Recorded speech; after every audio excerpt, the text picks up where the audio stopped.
ও তোমার জামাই? ও তো ঘরে শুয়ে শুয়ে মোবাইল টিপছে সারাদিন। আমি সবার জন্য রান্না করছি সারাদিন ধরে। তোমার জামাই ও করবে মেয়েদের কাজ? হয়ে গেছে, ও সারাদিন মোবাইল টিপতে টিপতে দিন শেষ, আমাকে আবার হেল্প করবে।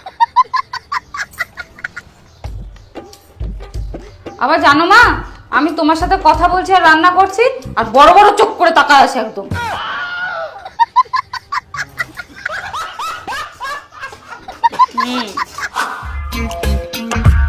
রান্না বান্না হয়ে গেলে কমপ্লিট সব, আর তো যদি ফোন করা হয়ে যায় তা চ খাওয়া হবে। খাবো না আমি এখন। কেন ফের খাবা নাইস? খিদা নাই এখন।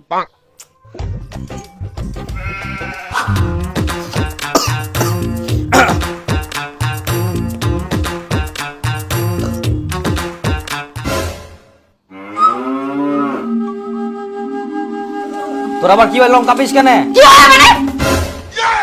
মুখ তো আদর করে নিয়ে যাওয়া হবে, ভাত খাবা? ভাত নিজে নিজে একা একা গিললো। তা তুই এতগুলো তুই বলে খাবা নাইস? খাবো না বললে হলো? নিজে ইয়া টুম্পা, আজকে যখন বাজারে গেলাম না, তো তোমার বাবার সাথে দেখা হলো, মানে আমার শ্বশুরের সাথে। তো ওখানে বললো বাবা যে সোমবার 3 দিন পর সোমবার যেতে বলছে বাড়িতে, বুঝলা? তো যেতে হবে, রেডি থাকো।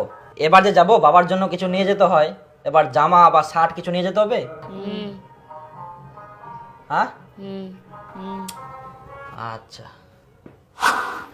ওই শোনো না, বলছি তুমি যখন বাজার যাবা তখন একটু পাঙাশ মাছ নিয়ে আসো তো, কবে থেকে খেতে পারি না। একটু পাঙাশ মাছ নিয়ে আসবে, আজকে পাঙাশ মাছের তরকারি করবো।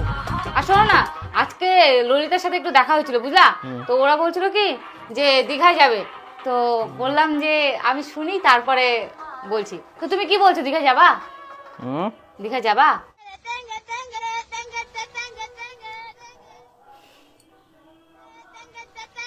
কি ব্যাপার, আমার কথা কি কানে যাচ্ছে না তোমার? তখন থেকে যে বলে যাচ্ছে কথাগুলো কানে ঢোকে না। সব সময় মোবাইল, আর সারাক্ষণ মোবাইল নিয়ে বসে থাকে। এই সংসারে তো আমার কোনো দামই নাই, আমার কথার কোনো ভ্যালুই নাই। তুমি যদি সারাক্ষণ মোবাইল নিয়ে পড়ে থাকো, তাহলে মোবাইলটাকে বিয়ে করে নিতে পারো। আমাকে কি জন্য বিয়ে করলা? এনা বিয়ে কর না, বিয়ে কর না।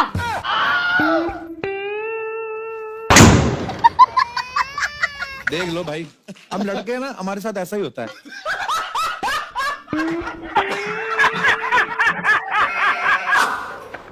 টুম্পা, হ্যাঁ আরে বাজার করে আনো। হ্যাঁ, আরে যে তোর যে মই 600 টাকা নিয়ে আনো। আজ না 600 টাকা। কি 600 টাকা? তোর টিন আমি 1600 টাকা পাম। 1600 টাকা? টুম্পা, হ্যাঁ মোক 600 টাকা দে তো, মোর না খুচরা নিচ্ছে, এটিএম থাকি তো করে ওঠাই দিম দে। কবে দিব? কালকে দে মই। দাঁড়া। হ্যাঁ হ্যাঁ সুগন্ধা নি যা। তোর টিনা মই 600 টাকা নিয়ে আনো, ভালো করে মনে করে, তাই না? ধর মোর ভালো করে মনেছে 600 টাকার কি সুদ নাই? কি 600 টাকা সুদে আসলে 1600 টাকা হয়ে গেল 3 দিনে। টাকালা মোরে টিনা থেকে নিয়ে নে জমাই আইস, আবার মোরে টিনা থেকে সুদ নিস তুই? আমি যেখান থেকে টাকা নেই না কেন, তুমি আমার কাছ থেকে টাকা নিছো, তুমি সুদে আসলে টাকা আমাকে ফেরত দিবা।